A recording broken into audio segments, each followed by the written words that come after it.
Okay, so do you want to introduce yourself and say what brought you here today to Sandpoint? Well, my name's Herb Goodwin, and I'm here from Bellingham today. I drove over last night, partly to be here at this event this morning to support the Totem Pole Journey, and partly also to have an action to bring attention to the fact that all the fossil fuel pouring into the Pacific Northwest is going across that bridge right over the direction I'm pointing. Yeah. And so we're here in support of folks that are trying to make Sandpoint a hotbed of the end of the fossil fuel age. Yeah.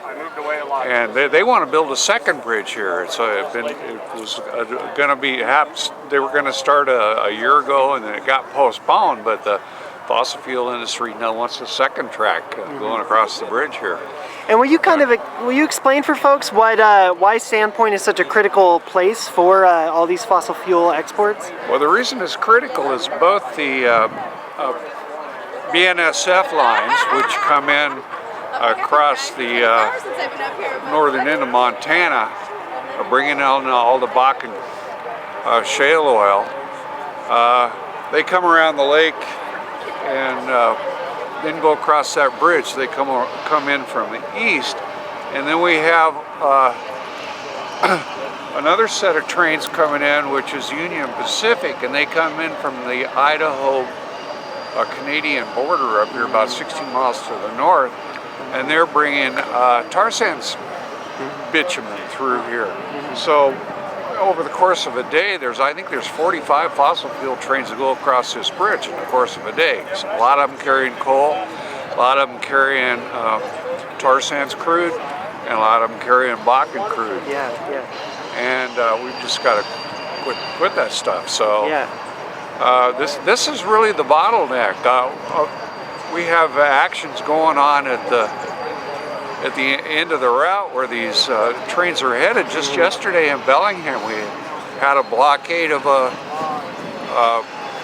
coal train that went on for hours. It was beautifully put on. Yeah. 4 years ago, I put on one there. And we blockaded a coal train downtown. Yeah. And we just have to stop these trains somehow. Yeah. And so the importance of this as a location is the fact that it's the choke point. And if it comes down to the fact that the people have to choke the life out of the fossil fuel industry, they have to have that bridge. Yeah. So Herb, can you talk a bit about Cherry Point and just bearing witness and being there in solidarity for Lummi Nation as they went through this process the last several years, and talk about the Army Corps decision? Well, the Army Corps just put down a decision that we're not going to have a coal port in Whatcom County, Washington, and that's something we should all be joyful about. But it's not the only problem we have is the coal port up there, where we have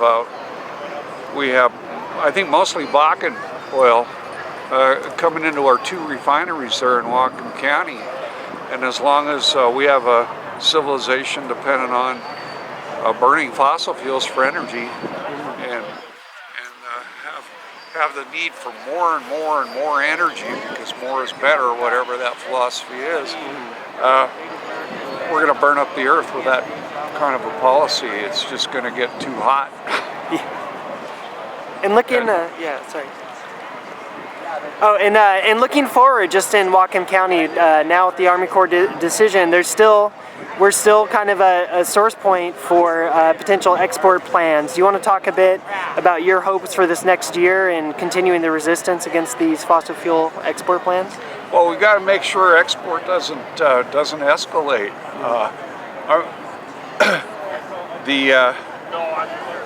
The thing about the export plans is they all of them depend upon those trains going across this bridge right over here, and so I'm really enthused about what's happening in Whatcom County and Skagit County at the refinery sites now for the fossil fuel trains that are bringing in the oil, the bitumen, and the Bakken shale. But the coal thing not happening there doesn't mean we're not going to still have coal trains. They're still hauling through Whatcom County on its way up to British Columbia. And we've got a problem with the trains, but if they can't get across the bridges there, they can't get into Washington State. They can't come through the Columbia River Gorge. They can't come through our population centers on the way from Portland all the way up the population belt all the way up into Skagit and Whatcom counties. So I think we need actions at both ends of the spectrum, and I expect personally to be over here again. This is not my first trip. Last time I was here, it was to protest the megaloads coming through here. We had a giant piece of a hydrocracker that was headed for a refinery in Great Falls, Montana come through here, and we tried our best to stop it from coming across this bridge. We really thought it was going to pancake it. And they made it across the bridge and took it over there, built a giant hydrocracker out of it in Great Falls to facilitate the whole fossil fuel expansion efforts going on in Montana, North and South Dakota. Yeah, and any kind of final words or sentiments you want the totem pole to bring as it travels out to Standing Rock from Whatcom County? Well, I think the message that I heard today is just what everybody's going to hear there, and it was just magnificent. My final word on it, I guess, would be that we've just got to stop these trains at some point. And of course, there's the regular means of doing it through the legislative process, and that's just not going to work in time. It's just going to take direct action. It's going to take people putting themselves in the line on the tracks, not to let the trains go, and if you've got a way you can, if you're going to make a sacrifice of that sort for the future, you can do it in such a way that you sustain the thing and stop the trains for longer. I think those trains in Bellingham yesterday were stopped for over 12 hours. It took a while to get that tripod down because it was out in the middle of a bridge. And I just say everybody in Standing Rock should salute the people that put on this blockade at the other end of the pipeline in Whatcom County yesterday. I hope they all find out about it when you get there, in addition to this story. Well, thanks so much. Yeah, you bet.